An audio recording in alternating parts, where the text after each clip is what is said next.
The room is silent except for the sound of rain against the window. In the dim light of a candle, a girl barely 17 years old leans over a makeshift map spread across a wooden table. Her hands, still bearing the calluses of childhood chores, trace routes through the city with the precision of a general. Around her stand men twice her age, farmers and shopkeepers and teachers waiting for her command. One of them shifts nervously, glancing toward the door. She doesn't look up. Her voice, when it finally comes, is steady and cold. We move at midnight. 3 teams, no deviations. If anyone is caught, they know nothing. The men exchange glances, then nod. They have learned, through blood and fear, that when she speaks, people live. When they hesitate, people die. This teenage girl, whose name most of history would forget, commanded a resistance network that accomplished what trained soldiers could not. And tonight, like every night, she carries the weight of dozens of lives in hands that should have been holding school books.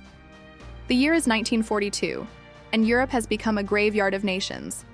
The occupation came swiftly, mechanically, with the ruthless efficiency of a machine designed to crush hope. Soldiers in foreign uniforms patrol streets that once knew laughter. Curfews strangle the night.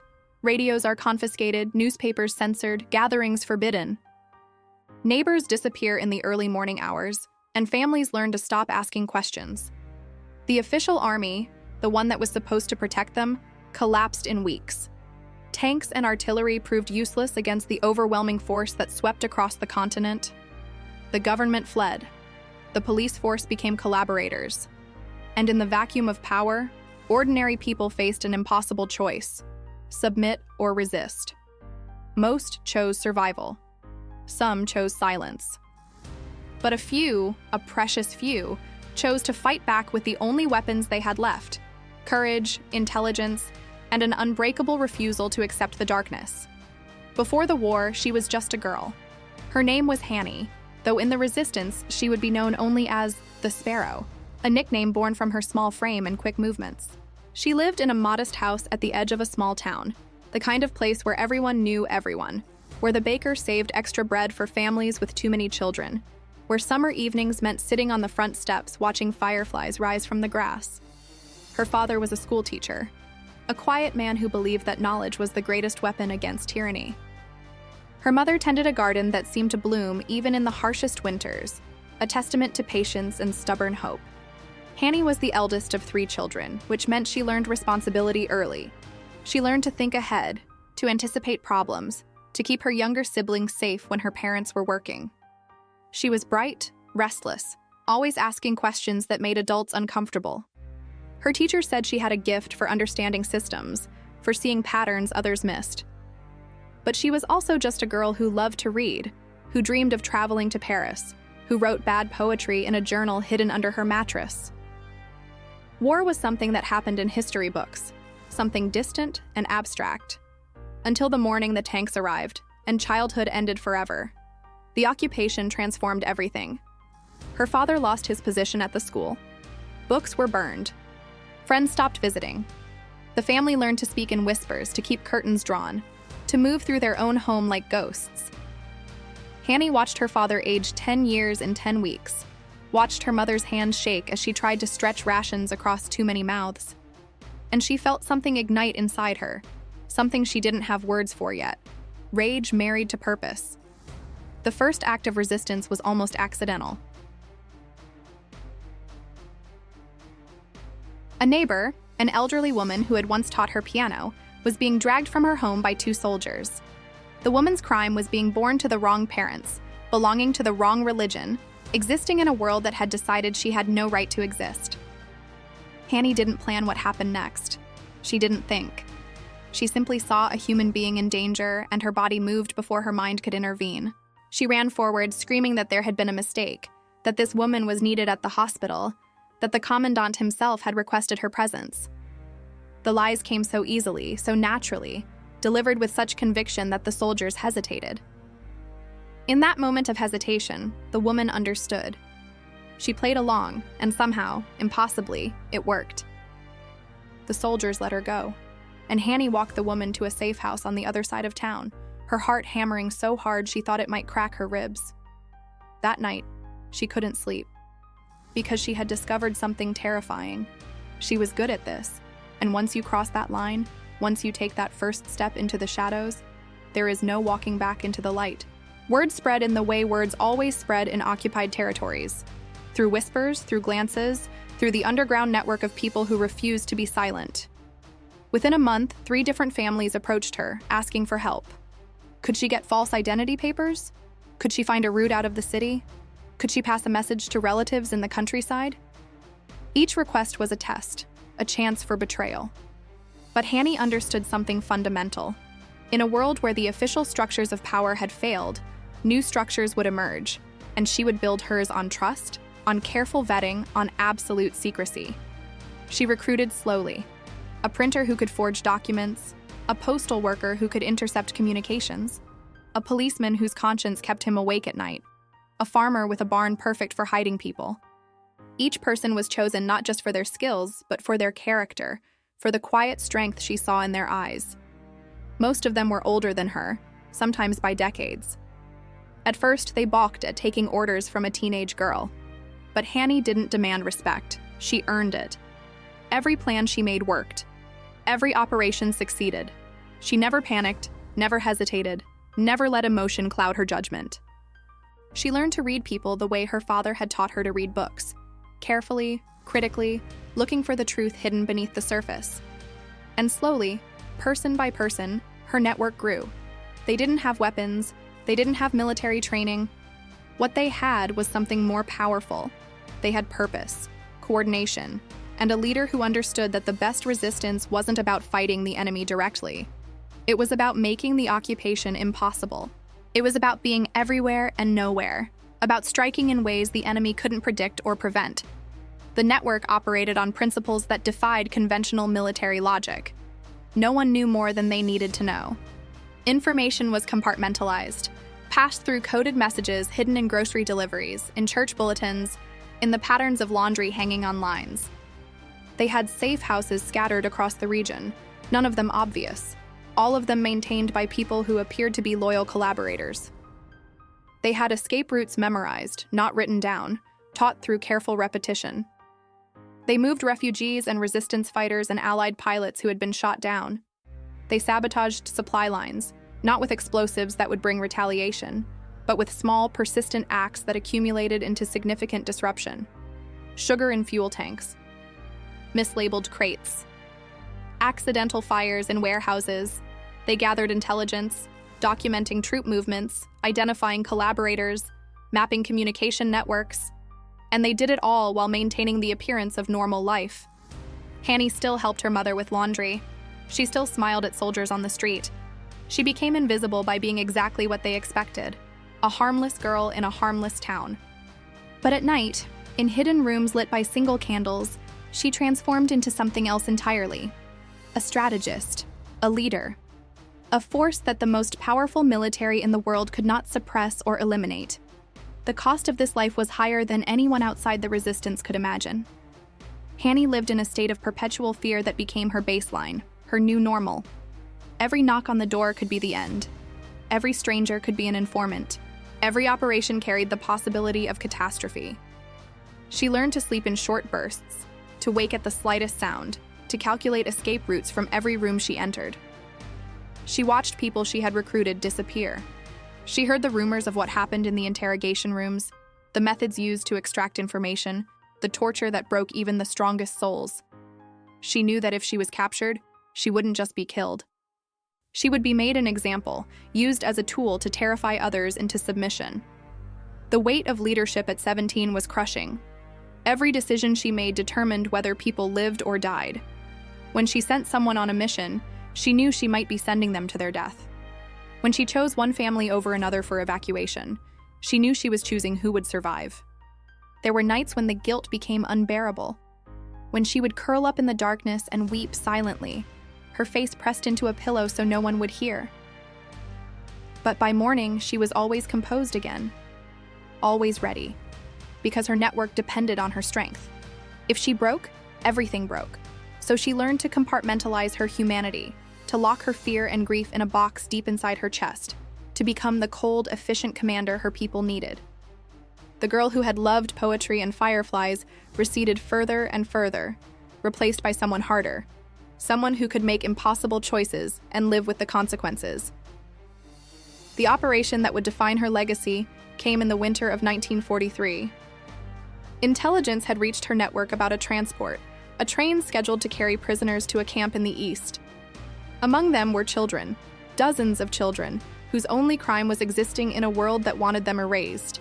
The information came from the policeman in her network, who had seen the orders, who had wept as he copied down the details. The train would pass through their region at dawn, stopping briefly at a rural station to take on coal and water. It would be guarded, but not heavily. The assumption was that prisoners, especially children, posed no threat. Hanny called a meeting of her inner circle. 8 people in a farmhouse cellar discussing something that seemed impossible. To stop the train would require coordination, timing, and a willingness to face immediate retaliation. The risks were enormous. Discovery would mean the destruction of the entire network, the execution of everyone involved, and collective punishment for the town. One of the older men argued for caution, for waiting, for choosing battles they could win. But Hanny looked at him with eyes that had already seen too much darkness and said something that would echo through their memories forever. If we have built all of this, if we have risked everything we've risked, and we cannot save children, then what is the point of any of it? The room fell silent. Then, one by one, they nodded. The plan was audacious in its simplicity, relying not on force but on confusion and timing. They worked through the night, preparing with the meticulous care that had kept them alive this long. The farmer would stage a cart breakdown on the tracks, forcing the train to stop. The printer would create false orders recalling the guards to headquarters for an emergency.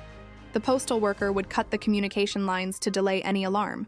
And Hanny, with 2 others, would board the train while it was stationary, unlock the transport car, and lead the children into the forest where other network members would be waiting with civilian clothes and forged papers. It was a plan with 1,000 points of failure. If the timing was off by minutes, if a guard didn't believe the orders, if the children panicked and made noise, if any one of 100 variables went wrong, they would all die. The night before the operation, Hanny sat alone in her room, writing a letter to her parents. She didn't seal it, didn't hide it. If she didn't come back, she wanted them to find it, to know that she had made her choice with open eyes, that she regretted nothing except the pain her death would cause them. She slept for 2 hours, then woke before dawn and dressed in dark clothing. Her hands were steady as she braided her hair. Her face in the mirror showed no fear. She had become what the occupation demanded, a soldier who looked like a child, a commander who moved like a shadow. The train arrived exactly on schedule, its brakes screaming in the cold morning air. The cart breakdown happened precisely as planned, blocking the tracks with a perfect appearance of accident. The guards, annoyed but not suspicious, dismounted to investigate. That was when the boy, barely 14, approached them with the forged orders. His performance was flawless, breathless, urgent, apologetic for the interruption. The guards read the documents, exchanged glances, then began arguing about whether to follow the orders or wait for confirmation. Those precious minutes of confusion were all Hanny needed. She moved along the side of the train, hidden by the bulk of the cars, until she reached the transport. The lock was simple, designed to keep people in, not to withstand someone with tools and determination. It opened with a click that sounded like thunder in her ears. The door slid back.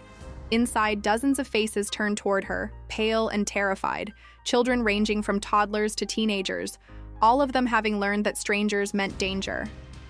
Hanny didn't waste time with explanations. She simply said, "Follow me. Don't make a sound. We're getting you out." For a heartbeat, no one moved. Then a girl about her own age stood, took the hand of a smaller child, and stepped toward the door. The rest followed. They moved like ghosts through the morning mist, a line of silent children following a teenage girl into the forest. Behind them, the guards were still arguing about the orders, still unaware that their prisoners were vanishing into the trees. By the time the alarm was raised, the children were already scattered across a dozen safe houses, being fitted with new clothes, new names, new histories. The operation had taken less than 20 minutes. Not a single shot was fired. Not a single life was lost. And in that moment, Hanny's network proved something that military commanders had struggled to understand: that the most effective warfare isn't always the loudest, that sometimes the greatest victory is measured not in enemy casualties but in lives saved, in hope sustained, in the refusal to surrender humanity even when the world demands it. What made her network more effective than trained armies wasn't superior firepower or numbers. It was something far more fundamental. The official military operated on hierarchy, on chain of command, on the assumption that orders flow downward and obedience flows upward. But occupation had taught the resistance a different truth: that rigid structures break under pressure, that slow decision-making costs lives, that sometimes the person closest to the problem has the best solution. Hanny's network was built on trust and autonomy. Each member understood the overall mission, but was empowered to make decisions based on immediate circumstances. They didn't need to wait for orders from headquarters, because there was no headquarters. They didn't need to follow protocol because the only protocol was survival and resistance. When a trained army lost its commander, it often collapsed. When Hanny's network lost a member, it adapted, reorganized, continued. They were fluid where the army was rigid, invisible where soldiers were conspicuous, motivated by belief where others were motivated by duty. And perhaps most importantly, they understood their terrain and their people in ways no occupying force could match. They knew which roads flooded in spring, which families could be trusted, which officials were corrupt enough to be bribed. They spoke the language, understood the culture, moved through the community as part of it rather than separate from it. The army was a machine. The resistance was an organism. And in the end, organisms are harder to kill than machines. The war ended, as all wars eventually do, but not cleanly, and not with justice for everyone who deserved it. Liberation came in the form of more soldiers, different uniforms, a different flag flying over the town square. The occupation ended. The resistance dissolved, its members returning to the lives they had abandoned years before, carrying secrets they could never fully share. Hanny was 18 when peace came, though she felt decades older. The girl who had loved poetry was gone, replaced by someone who flinched at loud noises, who couldn't sleep through the night, who saw danger in every unfamiliar face. She tried to return to normal life, to be the daughter her parents remembered. But normal life felt like a costume that no longer fit. The things she had seen, the things she had done, the weight of the lives she had saved, and the lives she couldn't save, all of it created a distance between her and the peaceful world emerging from the rubble. Some of her network members received recognition, medals and ceremonies and official acknowledgement. But Hanny, like so many young women in the resistance, found herself erased from the official histories. The men who had followed her orders became heroes. She became a footnote if she was mentioned at all. It wasn't malicious, exactly. It was simply that the world after the war wanted stories that fit comfortable narratives, and a teenage girl commanding a resistance network didn't fit the narrative of how wars were supposed to be won. She married eventually, had children, lived a quiet life that gave no hint of what she had been. Her husband knew pieces of the story, but not the whole truth. Her children grew up thinking their mother was simply a woman who had lived through the war, the same as everyone else. It wasn't until decades later, when historians began digging deeper into resistance movements, when archives were opened and testimonies recorded, that her story began to emerge. An old man mentioned the sparrow in an interview. A woman in another country remembered being saved as a child by a teenage girl with steady hands. Documents surfaced, showing the scope and success of operations that had been attributed to other groups. Slowly, painstakingly, the truth assembled itself from fragments and whispers. By then, Hanny was in her 70s, living in a small apartment, tending a garden that reminded her of her mother's. When the journalists found her, she was reluctant to talk at first. What was there to say? The war was over. The people she had saved had lived their lives. The people she had lost were still gone. But eventually she agreed to tell her story, not for recognition, but because she wanted young people to understand something important. That courage isn't the absence of fear. That leadership isn't about age or title. That ordinary people can accomplish extraordinary things when they refuse to accept the unacceptable. The children she saved from the train grew up. They became doctors and teachers and artists and parents. They lived in countries she would never visit, spoke languages she would never learn. Most of them never knew her name. But they lived, and their children lived, and their grandchildren lived. And that sprawling tree of existence, all those lives that branched out across decades, all of it traced back to 20 minutes in a cold dawn when a teenage girl opened a locked door and whispered, "Follow me." That is her legacy, not in monuments or medals, but in the simple, profound fact of continued existence. Her network saved hundreds of lives directly, but the ripple effects extended far beyond what can be measured. Every person who survived because of her actions went on to touch other lives, to create and love and build. The intelligence her network gathered shortened the occupation in their region, sparing countless others from years of suffering. The example they set inspired other resistance groups, proving that even in the darkest times, organized courage could make a difference. And the lesson she embodied, that leadership can emerge from the most unexpected places, that age and gender and official authority matter less than intelligence and will and moral clarity, that lesson echoed forward through generations. The world loves to celebrate heroes, but it often celebrates the wrong kind. It celebrates the loud and obvious, the generals and politicians, the people who stood in front of cameras and gave speeches. But the truest heroes often work in silence, in shadows, with no expectation of recognition or reward. They are the people who see something wrong and refuse to look away, who feel fear and act anyway, who carry unbearable burdens because no one else will. Hanny was one of these heroes. A teenage girl who should have been worrying about school and first loves, who instead commanded a resistance network more effective than trained armies, who made life and death decisions with hands that should have been holding pens, not forged documents. She proved that strength has nothing to do with physical power, that courage is not the absence of fear, but the decision to act despite it, that leadership is not about commanding others, but about earning their trust and carrying their safety as your highest responsibility. In a world that wanted to crush hope, she became hope itself, small and persistent and impossible to extinguish. When she died, at 83, her funeral was attended by dozens of people who owed her their lives, though many of them didn't realize it until years later. The official obituary was brief, mentioning her service in the resistance, but not the scope of what she had accomplished. But in the quiet moments after, in conversations among those who knew, the real story was told and retold. The story of the sparrow, the girl who moved like wind through impossible situations, who saved the unsavable, who built something stronger than armies from nothing but trust and courage.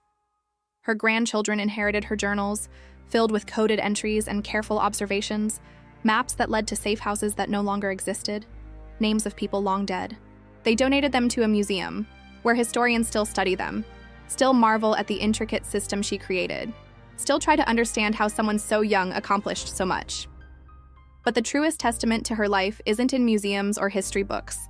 It's in the lives that continued, the families that exist, the futures that were possible because one girl refused to accept that the darkness had already won. There are moments in history when the world pivots on the decisions of individuals, when the actions of one person create ripples that change the course of events in ways that cannot be predicted or measured. Hanny's moment came in a time of unimaginable darkness, when civilization itself seemed to be collapsing, when cruelty and hatred threatened to extinguish the light of human decency. In that moment, she could have chosen safety. She could have kept her head down, protected her family, survived by surrendering to the inevitable. No one would have blamed her. She was just a girl, after all, without power or resources or official authority. But she looked at the world and made a different choice. She chose to resist. She chose to build rather than hide. She chose to believe that courage could be contagious, that networks of trust could challenge empires of fear, that one person with clarity of purpose could accomplish what seemed impossible. And she was right. The teenage girl who led a resistance network stronger than the army proved something that every generation needs to learn again: that heroism is not reserved for adults, that leadership can emerge from anyone with the courage to step forward, that sometimes the most powerful force in the world is not weapons or numbers, but the stubborn, beautiful refusal to give up on humanity, no matter how dark the night becomes.